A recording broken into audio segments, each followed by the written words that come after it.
बिस्मिल्लाहिर्रहमानिर्रहीम। स्टूडेंट्स, आज जो लेसन हम लोगों ने स्टडी करना है वो इक्विलिब्रियम की सेकंड कंडीशन है। कल वाले लेक्चर में हम लोगों ने इक्विलिब्रियम के बारे में स्टडी किया। What is equilibrium?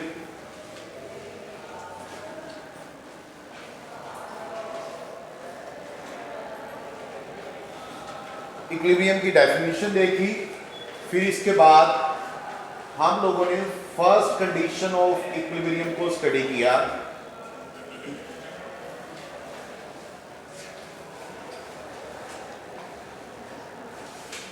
Of equilibrium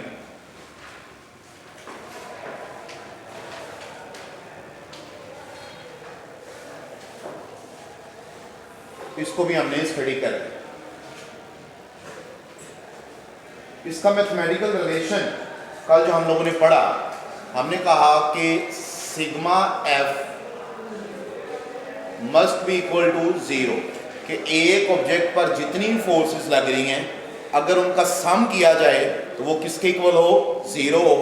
force चूंकि वेक्टर क्वांटिटी है तो वेक्टर सम की टर्म हमने यूज करी। This must be equal to 0 and that is known as first condition of equilibrium.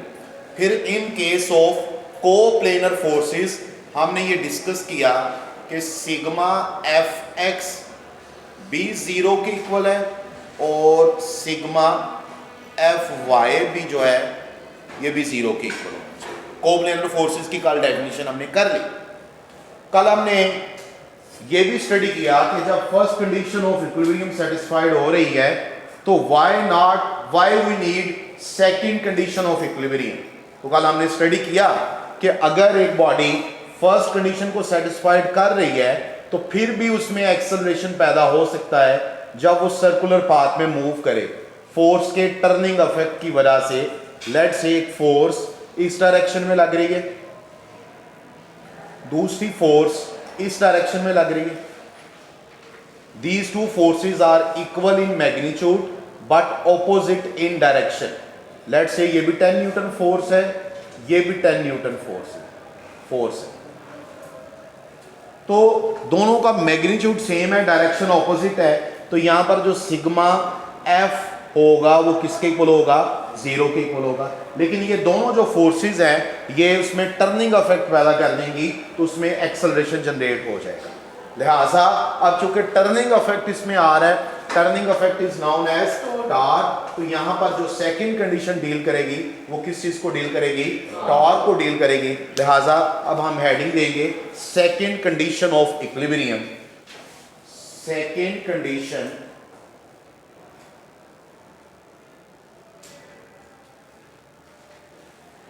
of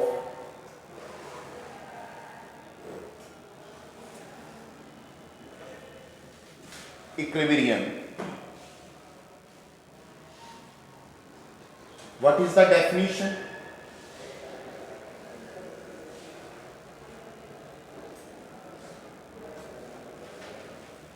According to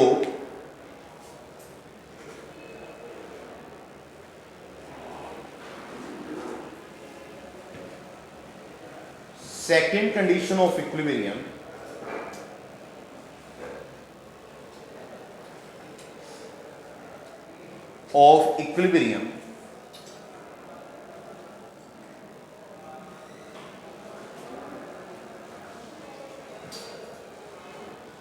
an object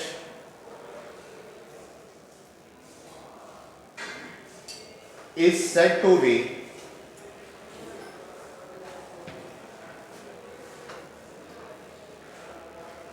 in equilibrium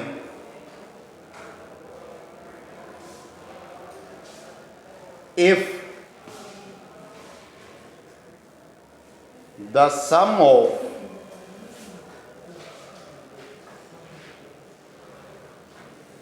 all the torque acting on it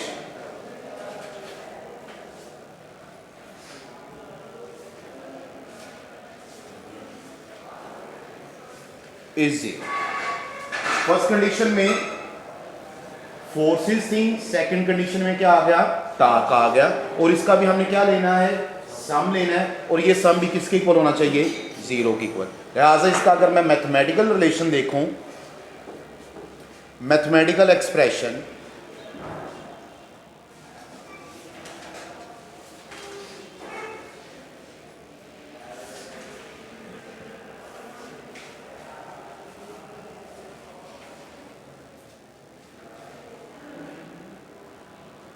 तो mathematical expression क्या आएगा, sigma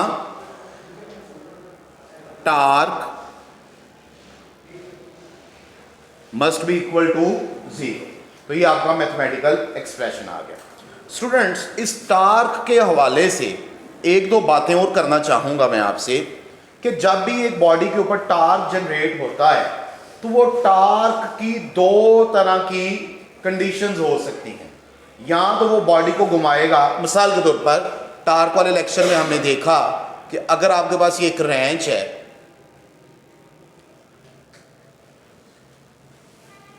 ये इसका pivot point है,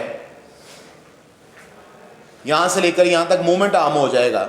अगर मैं force upward direction में लगाऊं, ये फोर्स अपवर्ड डायरेक्शन में लगे तो इस फोर्स की वजह से ये जो रेंच है ये इस डायरेक्शन में मूव करेगा, जैसे घड़ी की सुइयां घूमती हैं। तो इस टार्क को हम बोलेंगे ये क्लॉकवाइज टार्क है। कौन सा टार्क है, तो torque can be clockwise torque, और इसके अगर ऑपोजिट होगा तो इसको हम काउंटर क्लॉकवाइज भी कहते हैं, एंटी क्लॉकवाइज भी कहते हैं। दोनों टर्म यूज होती हैं, कंफ्यूज नहीं होइएगा। It could be anti clockwise या काउंटर क्लॉकवाइज, एक ही बात है। स्टूडेंट्स याद रखिएगा, अगर तो टार्क क्लॉकवाइज हो, क्लॉकवाइज, तो that will be consider as negative torque, और अगर एंटी क्लॉकवाइज हो तो it would be positive torque. ये बात आपने याद रखनी है। एक बॉडी पर अगर टार्क एक्ट कर रहा है, अगर वो क्लॉकवाइज है तो उसको हम नेगेटिव कंसीडर करेंगे, अगर एंटी क्लॉकवाइज है तो उसको हम पॉजिटिव। ये एक कन्वेंशन है और हमें उस कन्वेंशन को फॉलो करना है। Is that clear? नेक्स्ट चलते हैं हम, कुछ इंपॉर्टेंट एमसीक्यूज भी आपसे शेयर कर लूं मैं। अगर एक बॉडी पर एक्ट करने वाले जो टार्क हैं उनका सम 0 के इक्वल है, तो इसका मतलब यह हुआ कि alpha must be equal to 0, जिसको हम एंगुलर एक्सेलरेशन भी कहते हैं।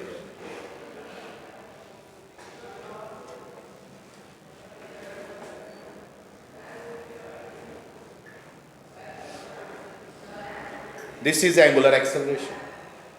और अगर एंगुलर एक्सेलरेशन 0 है तो इसकी फर्दर 2 पॉसिबिलिटीज है। वन इज कि body will be at the state of rest और मूविंग विथ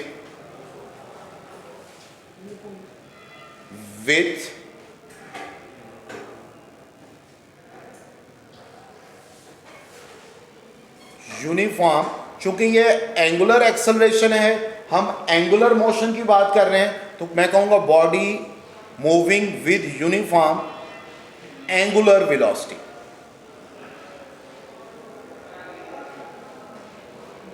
फर्स्ट कंडीशन में था लीनियर वेलोसिटी, सेकंड कंडीशन में क्या आ गया, एंगुलर वेलोसिटी। अब अगर बॉडी रेस्ट में है तो ये वाला इक्विलिब्रियम कहलाएगा स्टैटिक इक्विलिब्रियम।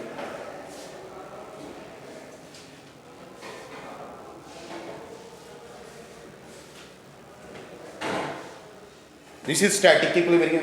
और अगर एक बॉडी मूव कर रहा है, दिस इज मोशन, तो इस मोशन की वजह से आप इसको कह सकते हो दिस इज डायनामिक इक्विलिब्रियम।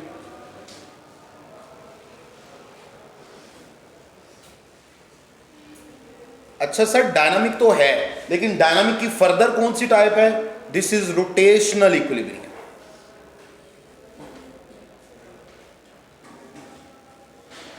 जैसे कल हमने ट्रांसलेशनल इक्विलिब्रियम कहा था, वो भी था डायनामिक इक्विलिब्रियम, क्योंकि मोशन आ गई, लेकिन उसमें फर्दर कौन सा इक्विलिब्रियम? ट्रांसलेशनल। और आज है डायनामिक इक्विलिब्रियम। डायनामिक क्यों है? क्योंकि क्या चीज आ गई है? मोशन आ गई है विद रीजन, और आपके पास यहां पर उसकी फर्दर कौन सी टाइप आ गई? रोटेशनल। Is that clear? समझ आ गई यहां तक? स्टूडेंट्स कुछ इंपॉर्टेंट एमसीक्यूज हैं, वो अब आपको याद होने चाहिए। मसलन मैं एक बात करता हूं आपसे, for a body, for a body to be in equilibrium,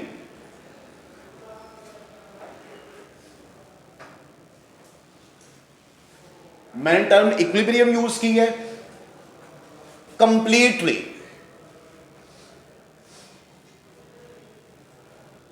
एक बॉडी ने अगर मुकम्मल तौर पर इक्विलिब्रियम में होना है, then it must have alpha is equal to 0 and sorry A is equal to 0 and alpha is equal to 0। ये दोनों कंडीशंस का पूरा होना जरूरी है, otherwise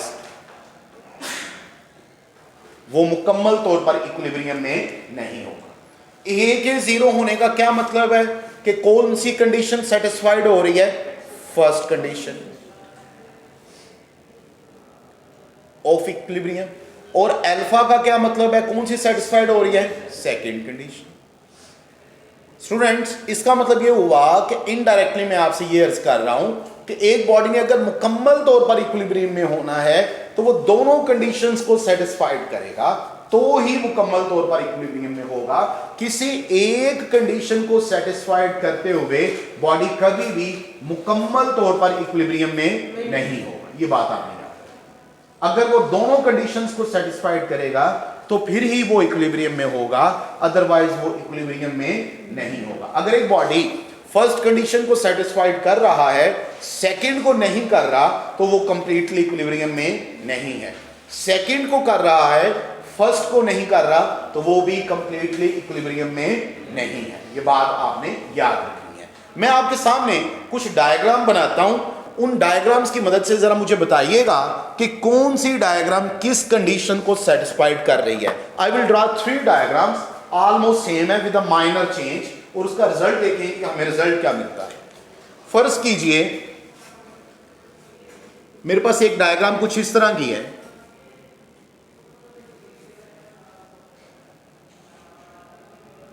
this is your origin, ये भी आर है, ये भी आर है। जब मैं दोनों को आर कह रहा हूं तो इसका मतलब यह है मैं डिस्टेंस सेम ले रहा हूं, पॉइंट टू बी नोटेड। और इस पर भी मैं फोर्स लगा रहा हूं एफ, इस पर भी मैं फोर्स लगा रहा हूं एफ। जब दोनों को एफ कह रहा हूं तो इसका मतलब है दोनों का मैग्नीट्यूड भी क्या है? सेम है। डायरेक्शन ऑपोजिट है। चले मैं लिख देता हूं, वैल्यूज भी लिख देता हूं ताकि किसी भी किस्म की कोई कंफ्यूजन रहे ही ना। ये भी 10 न्यूटन। एक ये डायग्राम हो गई। दूसरी डायग्राम मैं कुछ ऐसे बना देता हूं, सेम बॉडी है आपके पास, rigid body,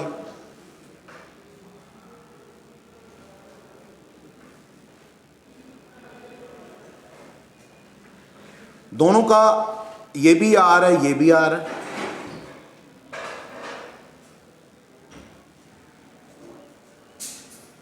once again magnitude same, this is 10 newton, again this is 10 newton. 2 diagram. Third diagram भी मैं बना देता हूं, इधर बना रहा हूं। बुक में ये डायग्राम नहीं है तीनों, प्लीज आप जरूर ड्रा कीजिएगा, लेकिन फिलहाल आप समझ लें।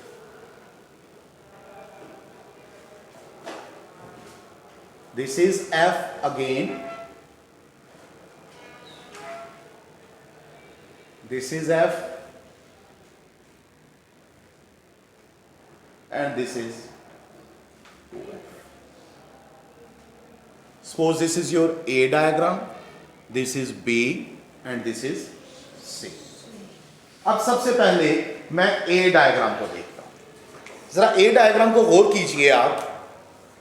इसमें आपको नजर आ रहा है कि ये पिवट पॉइंट है, ओरिजिन है, इससे r डिस्टेंस पर F फोर्स लग रही है इन राइट साइड और उतनी ही फोर्स लग रही है इन लेफ्ट साइड। आपको पता है, मैंने बताया था कि अगर कोप्लेनर फोर्सेस एक्ट करती हैं तो जो राइट साइड पर लगने वाली फोर्सेस है उनको हम पॉजिटिव लेते हैं और जो लेफ्ट साइड पर लगने वाली फोर्सेस है उनको नेगेटिव। चूंकि फोर्सेस आर वेक्टर क्वांटिटीज, तो जब आपने इनको सम करना है तो वेक्टर सम करना है।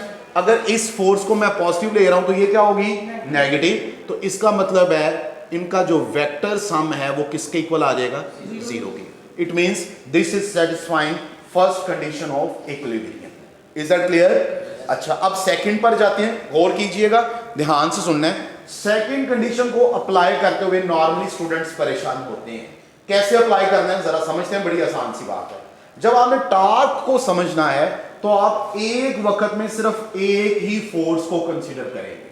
फर्ज करें ये आपके पास ओरिजिन है, ये पिवट पॉइंट है, थोड़ी देर के लिए मैं इस फोर्स को बोल रहा हूं कि ये फोर्स एग्जिस्ट नहीं करती for the sake of argument. अगर ये पिवट पॉइंट है और मैं ये फोर्स लूं तो इसको मैंने यहां से फिक्स किया हुआ है। जब ये फोर्स F लगेगी तो ये फोर्स बॉडी को इस डायरेक्शन में रोटेट करवाएगी। एग्री करते हो इस बात पे? इसी डायरेक्शन में रोटेट करवाएगी ना। इसकी एग्जांपल ऐसे लीजिए कि जैसे ये बॉडी है, मैंने इसको इधर से फिक्स किया है। अगर मैं इधर से पकड़ के धागे की मदद से या किसी मदद से इधर को ऐसे फोर्स लगाऊं तो ये फोर्स इधर से ये फिक्स है, कील मैंने लगाया हुआ है। तो जब मैं ये फोर्स लगाऊंगा तो इसको क्या करेगी, ये ऐसे घुमाएगी नहीं, ऐसे घुमाएगी ना, तो ये आपके पास उसमें टर्निंग इफेक्ट पैदा करेगी। अब जब ये इस तरह घूमेगी तो टार्क पैदा होगा। मुझे बताइए ये क्लॉकवाइज है या एंटी क्लॉकवाइज है? क्लॉकवाइज, क्योंकि ये बिल्कुल ऐसे ही घूम रहा है जैसे आपके पास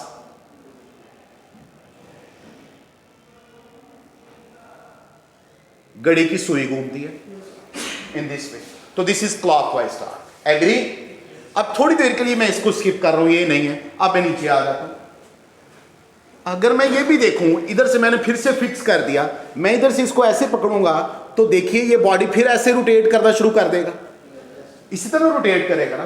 तो मुझे बताइए इसकी वजह से भी कौन सा टार्क पैदा हो रहा है, बताइए? क्लॉकवाइज होगा। Don't be confuse please. देखिए घड़ी को सामने ले आए, बताइए इसने इस तरह घूमना है तो क्या घड़ी की सुई भी ऐसे ही नहीं जाती? बताइए कौन सा टार्क हुआ? इसका मतलब है ये वाला टार्क भी क्लॉकवाइज है, ये वाला भी क्लॉकवाइज है। मैंने कहा था कि क्लॉकवाइज टार्क नेगेटिव होते हैं और एंटी क्लॉकवाइज टार्क दोनों एक जैसे टार्क हैं। तो क्या एक दूसरे के इफेक्ट को कैंसिल करेंगे? नहीं करेंगे। अगर एक क्लॉकवाइज होता दूसरा एंटी क्लॉकवाइज होता, फिर एक पॉजिटिव होना था दूसरा नेगेटिव होना था। अब चूंकि दोनों एक जैसे हैं तो फिर दोनों का सम 0 के इक्वल नहीं होगा। It means sigma torque is not equal to 0, क्योंकि दोनों एक ही डायरेक्शन में लगे, दोनों क्लॉकवाइज हैं, दोनों नेगेटिव हैं, तो 0 तो ना हुए। Is that clear? It means this body is satisfying first condition of equilibrium, not second condition. तो क्या ये कंप्लीटली इक्विलिब्रियम में है? नहीं है। आगे चलिए, इस पर आ जाते हैं हम। अब जरा गौर कीजिए, 10 Newton force along right side, positive x axis, force positive लूंगा नेगेटिव लूंगा, बताइए? पॉजिटिव। नीचे वाली फोर्स भी अलोंग राइट साइड, दोनों पॉजिटिव। तो क्या दोनों एक दूसरे के इफेक्ट को कैंसिल करेंगी? नहीं करेंगी। तो sigma F is not equal to 0, ये 0 के इक्वल नहीं होगा। Is that clear? अच्छा, अब आ जाइए सेकंड कंडीशन पर। सेकंड कंडीशन पर जब आप आएंगे, टार्क को डील करेंगे तो एक वक्त में मैं एक फोर्स लूंगा, दूसरी फोर्स नहीं लूंगा। मैंने थोड़ी देर के लिए ये नीचे वाली फोर्स छुपा दी, मैं ऊपर वाली फोर्स ले रहा हूं। ये आपका ओरिजिन है। मुझे बताइए जरा, जब ये फोर्स लगेगी तो ये ऑब्जेक्ट को इस डायरेक्शन में घुमाएगी। बताइए कौन सा टार्क पैदा हुआ? क्लॉकवाइज टार्क पैदा हुआ। शाबाश। क्लॉकवाइज टार्क पॉजिटिव है या नेगेटिव? नेगेटिव। नेगेटिव टार्क पैदा हो गया, आपको पता चल गया, इसमें कोई मसला? शाबाश। अब मेरे पास ऊपर वाली फोर्स को मैं इग्नोर कर रहा हूं, मैं नीचे वाली फोर्स पे आ रहा हूं। अब ये फोर्स बॉडी को इस तरह घुमाएगी। क्या मैं ठीक कह रहा हूं? ऐसे ही घुमाएगी ना। मुझे बताइए कौन सा टार्क पैदा हुआ? ऊपर क्लॉकवाइज है, नीचे क्या है? Anti clockwise. इसका मतलब है एक टार्क पॉजिटिव है, दूसरा टार्क। पहली बात आपने यही देखा। अब ये देखना है हमने, क्या ये दोनों टार्क का डायरेक्शन तो ऑपोजिट हो गई, एक क्लॉकवाइज है दूसरा क्या है? क्या मैग्नीट्यूड भी सेम है दोनों का? ये भी बड़ा इंपॉर्टेंट पॉइंट होता है और मेरा ये एक्सपीरियंस है कि स्टूडेंट्स इसमें गड़बड़ कर जाते हैं, उनको नहीं समझ आती। मैग्नीट्यूड कैसे देखेंगे? थोड़ी देर के लिए मैं टार्क का रिलेशन लिख लेता हूं। Torque is equal to L multiply by F, या आर मल्टीप्लाई बाय एफ भी लिख सकते हैं। मैं फिलहाल डायरेक्शन को कंसीडर नहीं कर रहा, मैं सिर्फ मैग्नीट्यूड ले रहा। तो मेरा भाई देखिए ऊपर वाले टार के लिए मैंने क्या डिस्टेंस लिया है, आर। अच्छा वैल्यू क्या ली है, 10 न्यूटन। लेट्स से आपके पास आर की जो भी वैल्यू हो, वैल्यू दी होगी आप देख लीजिएगा, फोर्स की भी वैल्यू दी है वो भी आपने देख ली। मुझे बताइए नीचे वाले टार के लिए भी आर की वैल्यू वही है जो ऊपर वाले के लिए है, तो इसका मतलब दोनों का आर की वैल्यू क्या है, सेम। दोनों की फोर्स की वैल्यू भी क्या है, सेम। लिहाजा दोनों जो टार्क हैं, क्लॉकवाइज टार्क या एंटी क्लॉकवाइज टार्क, दोनों का मैग्नीट्यूड क्या है, सेम। जब मैग्नीट्यूड सेम हो गया, ये भी मुझे पता चल गया डायरेक्शन ऑपोजिट है, तो मेरा भाई एक टार्क पॉजिटिव होगा दूसरा, तो इसका मतलब ये हुआ कि मैं इधर कह सकता हूं कि the sum of torque acting on a body is equal to 0, ये 0 की। Is that clear? अब देखिए ये कौन सी कंडीशन को सेटिस्फाइड कर रहा है, सेकंड को कर रहा है, फर्स्ट को। इसमें कौन सा एक्सेलरेशन 0 होगा, एंगुलर एक्सेलरेशन।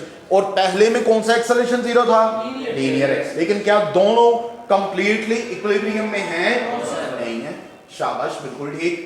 अब मेरा भाई जरा इधर आ जाइए इस डायग्राम पे। ये भी आर है, ये भी आर है, ये ओरिजिन है, ओके। राइट साइड पर फोर्स लग रही है एफ, ये भी क्या है, एफ। दोनों किस साइड पर लग रही है, राइट साइड पर। राइट साइड पर लगने वाली फोर्स इज पॉजिटिव। जब फोर्सेस पॉजिटिव है तो दोनों का सम करूंगा, पॉजिटिव हो जाएगा जी। लेफ्ट साइड पर कौन सी फोर्स लग रही है, 2F। तो अगर राइट साइड वाली फोर्सेस हम पॉजिटिव ले रहे हैं तो लेफ्ट साइड वाली फोर्स नेगेटिव। तो इसका मतलब है F प्लस F, 2F। ये राइट साइड पर जो लगी दिस वन, और लेफ्ट साइड पर जो लगी वो -2F हो जाएगा। तो सम किसके इक्वल होगा, it mean sigma F is equal to 0। First condition satisfied हुई? ये बताइए कोई कंफ्यूजन तो नहीं है इसमें, कोई मसला? ओके आगे चलिए जरा, मुझे बताइए इस फोर्स की वजह से कौन सा टार्क पैदा होगा, क्लॉकवाइज। पता चल गया ना कैसे क्लॉकवाइज। जब एक फोर्स को लेना है तो बाकी सबको आप थोड़ी देर के लिए इग्नोर कर दें कि कोई और फोर्स नहीं है, बात को समझने के लिए जी। ये क्लॉकवाइज टार्क पैदा कर रहे हैं, ये क्या पैदा कर रहे हैं, एंटी क्लॉकवाइज टार्क।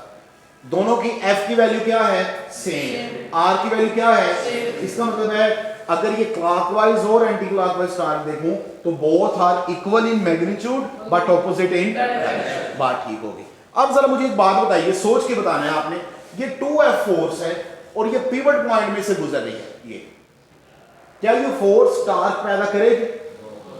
इसके एग्जांपल ऐसे ही लीजिए जो मैंने रेंच की एग्जांपल बनाई थी कि ये आपके पास रेंच है और ये मैंने टार्क वाले टॉपिक में ये एमसीक्यूज लिखवाया भी हुआ है कि जितनी फोर्स दूर होगी उतनी उसकी वैल्यू कम होती जाएगी, जितनी फोर्स करीब होती जाएगी पिवट पॉइंट के उतना उसका मैग्नीट्यूड क्या होता जाएगा, ज्यादा। देखिए मैं एरो बढ़ा रहा हूं, उसकी लेंथ बढ़ा रहा हूं, उतना फोर्स का मैग्नीट्यूड क्या होता जाएगा, ज्यादा होता जाएगा।